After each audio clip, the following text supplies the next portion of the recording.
Hello student, मैं Santosh Kumar Tiwari, B Ed first semester का inclusive education जो फोर्थ कंपलसरी पेपर है उसके अंतर्गत आज आपका यूनिट सेकंड में स्टार्ट करूंगा, जिसके अंतर्गत आप पढ़ेंगे वंचित बालक, डिप्रिवेड चिल्ड्रेन। वंचित बालक क्या है? तो जो बालक आर्थिक, सामाजिक और सांस्कृतिक रूप से समाज के बाकी लोगों की तुलना में कहीं ना कहीं प्रतिकूल स्थिति में रहते हैं। प्रतिकूल स्थिति में रहते हैं अर्थात वे बच्चे जो सामान्य बच्चों की तुलना में अपनी चीजों को या अपनी सुविधाओं को, अपनी आवश्यक सामान को, अपनी आवश्यक मूलभूत चीजों को प्राप्त करने में असमर्थ होते हैं, उसे हम वंचित बालक कहते हैं। और कहीं ना कहीं जब ये प्रतिकूल स्थिति में होते हैं तो इनका समुचित विकास नहीं हो पाता, आवश्यक सुविधाएं इनको नहीं मिल पाती, जिसके कारण कहीं ना कहीं ये पिछड़े रहते हैं और ये मार्गदर्शन का नहीं हो पाता, जिस कारण इनके अंदर कुपोषण, स्वास्थ्य से संबंधित सुविधाओं से वंचित रह जाते हैं, जिस कारण इनकी शिक्षा पूरी नहीं हो पाती और ये कहीं ना कहीं सामान्य बच्चों से पिछड़ जाते हैं।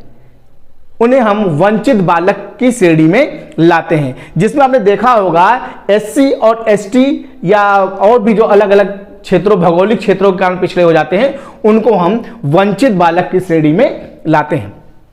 तो आइए समझते हैं इसको क्या है कि पहला पॉइंट क्या आएगा कि यह कहीं ना कहीं सामाजिक एवं आर्थिक दृष्टि से पिछड़ापन।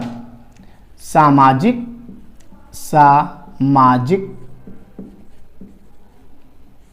व आर्थिक दृष्टि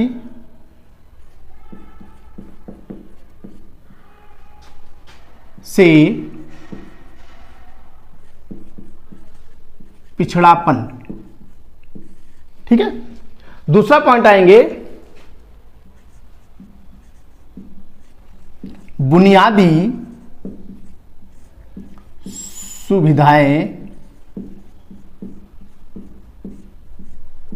ना प्राप्त हो पाना। क्लियर है? तीसरा पॉइंट क्या है? जो हमने आपको पढ़ाया है उसी चीज को आप मनन करिए, उससे सब पॉइंट आपके निकल के चले आएंगे। तीसरा क्या आएगा? जब बुनियादी सुविधाएं को नहीं मिलेंगी तो किसकी कमी आएगी? आत्मविश्वास की कमी आएगी। आत्मविश्वास की कमी। और जब आत्मविश्वास की कमी आएगी तो क्या आएगा? जब आत्मविश्वास नहीं होगा तो सामाजिक अलगाव होगा। क्या होगा? सामाजिक अलगाव। और जब सामाजिक अलगाव होगा तो उनके अंदर क्या आएगा? निगेटिविटी आएगी, यानी नकारात्मक दृष्टिकोण। नेक्स्ट पॉइंट आएगा नकारात्मक दृष्टिकोण।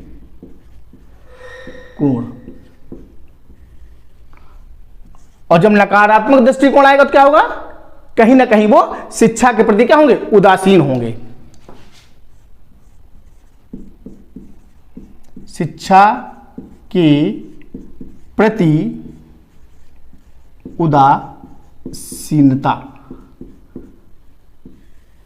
आज जब शिक्षा के प्रति उदासीनता होगी तो क्या होगा? वो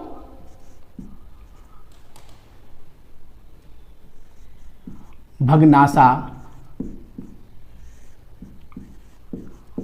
आक्रामकता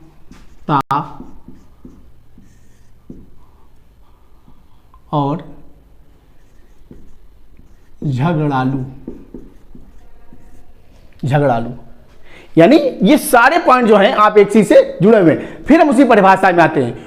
जो बच्चे आर्थिक, सामाजिक और सांस्कृतिक दृष्टि से समाज के बाकी लोगों की तुलना में प्रतिकूल स्थिति में रहते हैं, उसे हम वंचित बालक या डिप्रिवेड चिल्ड्रन कहते हैं। अब उनमें क्या क्या होता है? सामाजिक और आर्थिक दृष्टि से पिछड़ापन होता है, बुनियादी सुविधाएं नहीं प्राप्त हो पाती हैं, आत्मविश्वास की कमी आती है जिससे, उसके बाद सामाजिक अलगाव होता है, क्योंकि जब समाज उनको अपनाएगा नहीं या समाज से अंतःक्रिया नहीं करेंगे तो कहीं ना कहीं समाज से उनका अलगाव हो जाता है। फिर आते हैं नकारात्मक दृष्टिकोण। क्यों आता है? जब हम समाज से जुड़ेंगे नहीं तो किसी दूसरे के प्रति क्या आएगी?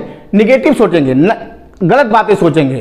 क्योंकि पहले से हमें क्या है, हमें पहले से हम लोग ये जान जाते हैं कि जो हम लोग प्रतिकूल स्थिति है उसी के अनुसार हम चलने का प्रयास करते हैं। शिक्षा के प्रति उदासीनता अगर उनको कोई चीज हम समझाते भी हैं तो किसी चीज को ग्रहण नहीं करना चाहते हैं और भगनासा आक्रामकता का शिकार रहते हैं, हमेशा झगड़ालू प्रकृति रहते हैं। तो इसी में हम आपको चार्ट के माध्यम से समझाना चाहते हैं, उसको बिल्कुल इजी समझना है।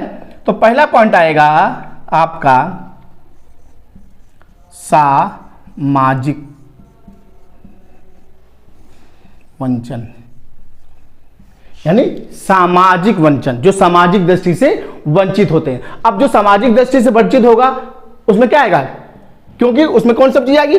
सामाजिकता नहीं होगी, समायोजन नहीं होगा। इसके अंदर कौन सा पॉइंट आएगा?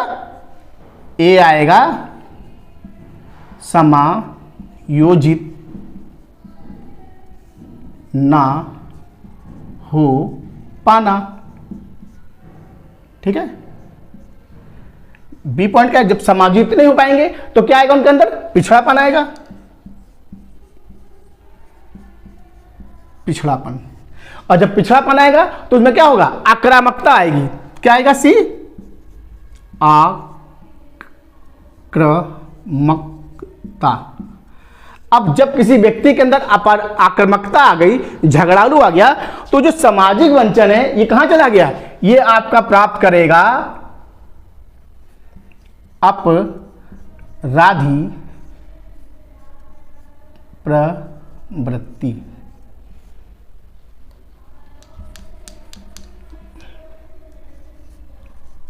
अपराधी यानी जब सामाजिक वंचन होगा तो ये समायोजित नहीं हो पाएगा, पिछड़ापन रहेगा और आक्रामकता। इसके द्वारा क्या आएगा? अपराधी प्रवृत्ति, यानी जो बालक होगा अपराधी प्रवृत्ति का बालक हो जाएगा। इसी पॉइंट से देखिए सामाजिक वंचन से क्या है भाई? समायोजित नहीं हो पा रहा, पिछड़ापन उसके अंदर है, झगड़ालू है क्योंकि उसमें ईर्ष्या भरी हुई है, और क्या हो जाता? अपराधी प्रवृत्ति का हो जाता है। अब दूसरा पॉइंट आते हैं संवेगात्मक।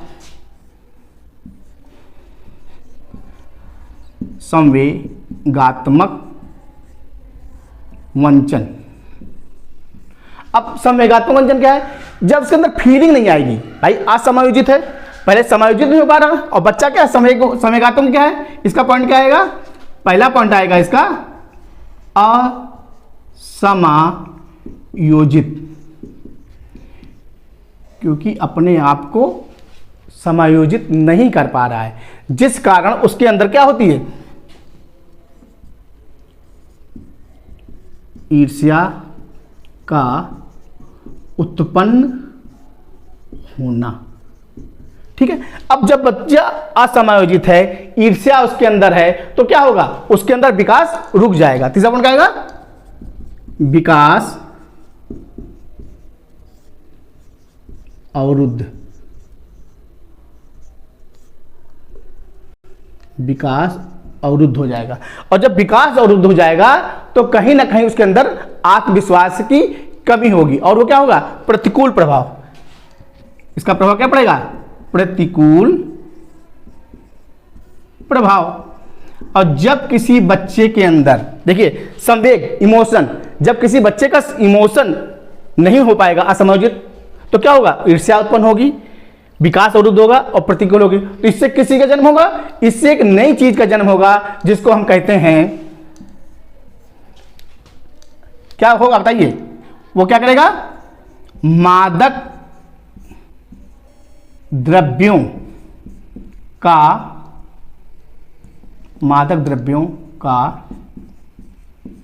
सेवन वाला बालक। देख रहे हो? यानी वंचित बालक जो है उसके अंदर वंचित तो है, लेकिन इसके वजह से उसके अंदर कौन कौन सी चीजें आएंगी, वो ये समझने वाली चीज है कि उसके अंदर कौन कौन सी चीजें आएंगी। तो सामाजिक वंचन के कारण अपराधी प्रवृत्ति हो जाएगा, और संवेगात्मक वंचन के कारण कहीं ना कहीं वो नशीला पदार्थ, मादक पदार्थ या शराबी, गजेड़ी, यानी हर तरह से वो कहीं ना कहीं अपराधी प्रवृत्ति में लिप्त हो जाता है, जिसको हम वंचित बालक कहते हैं। आपने देखा होगा कि मोस्टली जो SC ST या भौगोलिक दृष्टि से जो जंगलों वगैरह में रहते हैं, उनकी चीज़ों से आप अगर देखें तो ये सब चीजें क्या होती हैं, मेल खाती हैं, क्योंकि उनको जो सुविधाएं मिलनी चाहिए, जो उनके आवश्यक की चीजें होती हैं उनको मिलनी चाहिए, वो उनको नहीं मिल पाती, जिस कारण वह अपराधी प्रवृत्ति के हो जाते हैं। ऐसे बालकों को हम वंचित बालक या डिप्रिवेट चिल्ड्रेन कहते हैं। क्लियर हो गया? ठीक है, तो आज के लिए इतना ही। अगले क्लास में फिर उपस्थित होंगे, तब तक के लिए धन्यवाद।